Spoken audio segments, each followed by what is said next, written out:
It really is remarkable, isn't it?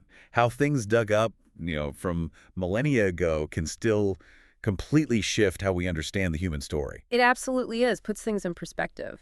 And that's kind of the jumping off point for our deep dive today. We're looking into a book called When the Stones Speak, the remarkable discovery of the city of David and what Israel's enemies don't want you to know. Right. The one by Doran Spielman. It's due out May 13th, 2025, so pretty soon.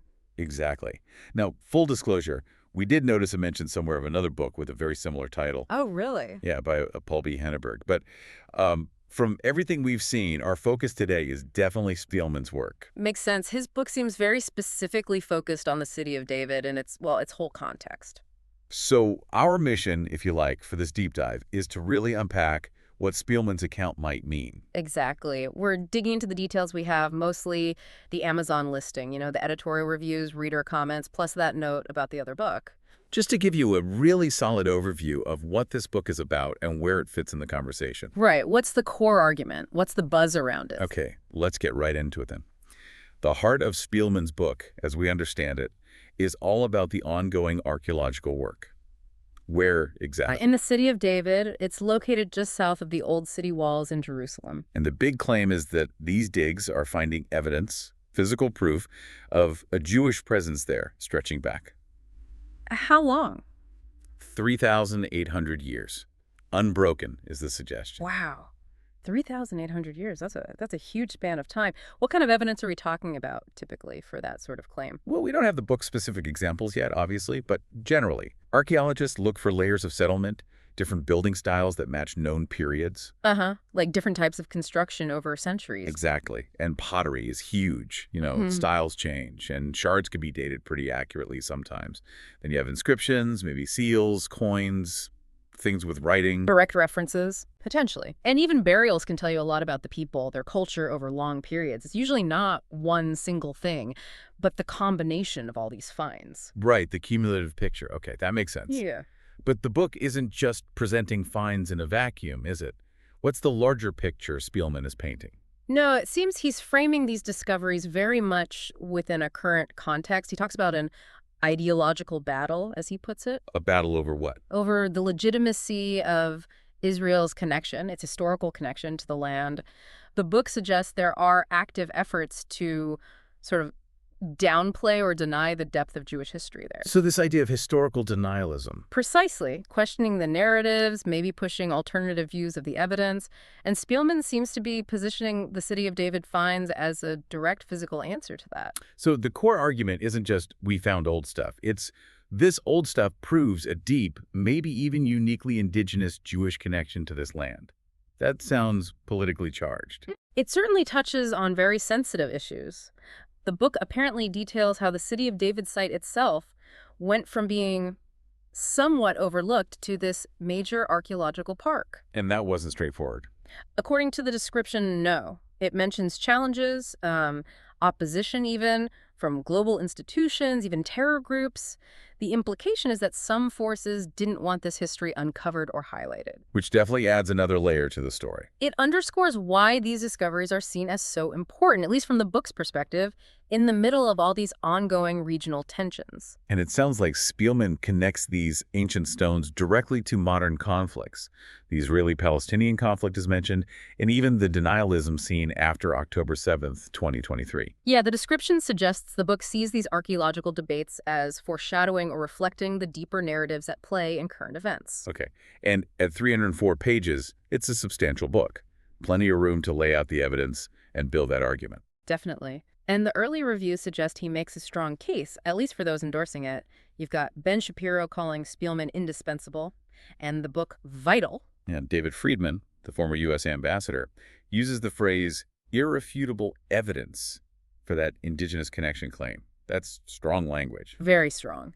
It makes you really curious about the specific finds he presents that lead Friedman to say that. Then there's historian Dr. Michael Oren calling it groundbreaking and riveting. And Bishop Robert Stearns talks about it being a clarion call, affirming the link between the people and the land. So you have endorsements from political figures, religious leaders, commentators. It's quite a coalition of voices praising it before it's even widely available. Yeah. What about actual readers? Any early feedback? Yes, the customer comments on the listing are very positive too. Phrases like wonderful book, spectacular read, fascinating history keep coming up. What stands out in those comments? A lot of praise for the writing style. People say Spielman brings the history to life, makes it engaging. Some even compare him to like Dan Brown or James Michener. High praise for nonfiction suggests it's not just a dry academic text. Exactly. It seems he balances the historical information with storytelling. People who said they didn't know much about the topic beforehand found it readable and really insightful. Which is key if the goal is to reach a wider audience beyond just archaeologists or historians. Absolutely. It sounds like it's written to be accessible. Now, we should definitely circle back to that other book, the one by Paul B. Henneberg, also called When Stones Speak, just to be crystal clear. Right. It seems, from the little information we saw, that Henneberg's book is about something quite different. Maybe early human history, stone tools, that kind of archaeology. Yeah, different time period, different location, different focus entirely. Not the city of David, not the modern Israeli-Palestinian context that Spielman is focused on. So just be aware, if you see that title, the one we're diving into today is Doron Spielman's book about the city of David in Jerusalem. Good clarification. Okay, let's talk about the author then, Doron Spielman. His background seems really relevant here. It really does. He was born and educated in the U.S., but then moved to Israel back in 2000. And he has military experience. Yes, he's a major in the IDF reserves and serves as an international spokesperson for them. That perspective on regional security and politics must inform his work. You'd think so. But even more direct is his connection to the City of David project itself. Right. He's been involved for over 20 years, actually helped transform the site, and he's the vice president of the City of David Foundation. So he's not just writing about it from afar. He's been deeply involved on the ground for decades. Exactly. He's an insider to the story he's telling. Plus, his academic credentials, University of Michigan, the Churchill National Security Program, senior fellow at the Hurwitz Center in Jerusalem. It adds layers to his expertise. And his stated mission, something like defending, preserving, and telling the story of Israel's past, present, and future. Yeah, that aligns perfectly with the theme of this book. He's clearly passionate about this narrative. And he's quite visible, appearing on major news networks.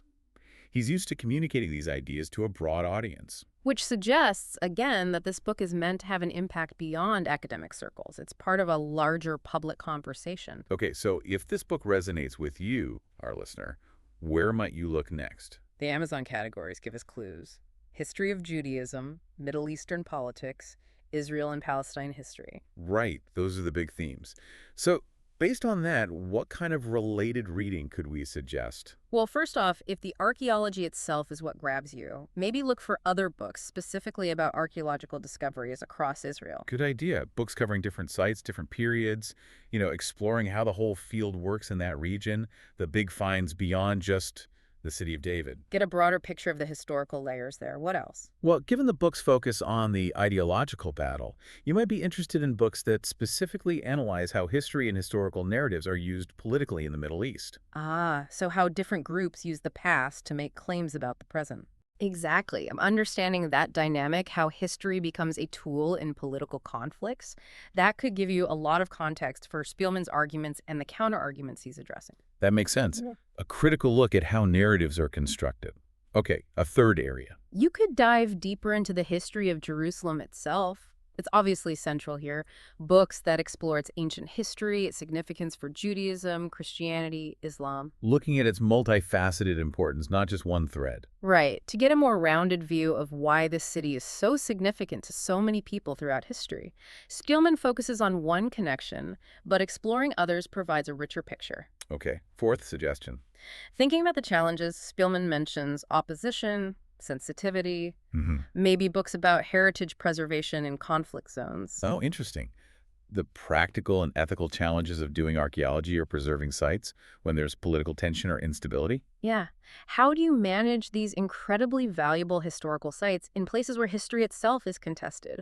What are the responsibilities, the difficulties? It's a whole field of study. That sounds fascinating, actually. And a final idea. Well, given Spielman's own background, you might look for other books by people with similar profiles, maybe former military figures, diplomats, or analysts focused on Israel and the region. People who bring that kind of on-the-ground or strategic perspective. Exactly. They might offer different angles, maybe more geopolitical takes or personal memoirs that would complement the historical and archaeological focus of When the Stones Speak. Great suggestions. So let's try and pull this all together. What's the main takeaway from our deep dive into When the Stones Speak? It seems Doran Spielman's upcoming book uses the specific archaeological work in Jerusalem's city of David to build a case for a very long, continuous Jewish history tied to that land.